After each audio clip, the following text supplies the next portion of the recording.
რუსთავში საბავშვო გასართობი ატრაქციონების მოწყობას ითხოვენ მეშვიდე მიკრორაიონის მცხოვრებლები ამბობენ, რომ ამ მოთხოვნით მათ მერიას არაერთხელ მიმართეს, თუმცა უშედეგოდ მოსახლეობის თქმით მერიის წარმომადგენლებმა მათ განუცხადეს, რომ მათთვის გათვალისწინებული თანხები ასფალტის საფარის დასაგებად დაიხარჯა. რუსთავის მერიის ინფრასტრუქტურისა და მშენებლობის განყოფილების ხელმძღვანელის გიორგი არჩაძის განცხადებით მოსახლეობის მოთხოვნის საფუძველზე მომავალი წლის ბიუჯეტში საბავშვო ატრაქციონებისთვის თანხას აუცილებლად გამოყოფენ.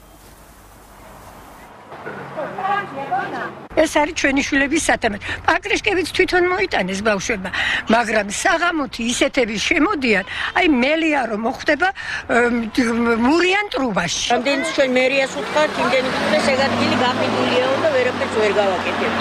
ეხლა გაკეთდეს უყველდან, მანამ არჩევნები იქნებოდა, მაგრამ ჩვენთან არ გააკეთეს, თქვენთან ასფალტი დავაკეთოს. არის მოთხოვნები, ეს ყველაფერი შესწავლილია, როგორც წერილობით შემოდის, ასე პირად საუბრებში. აქედან გარკვეული რაოდენობა, როგორც ვიცით, ასე თქვა და გარკვეული რაოდენობა მოსახლეობის დავაკვირვებთ. დანარჩენი ეს მესამართები აღწერილია და მაქსიმალურად ვეცდებით მომავალ წელს მაქსიმალურად დავაკვირვებთ.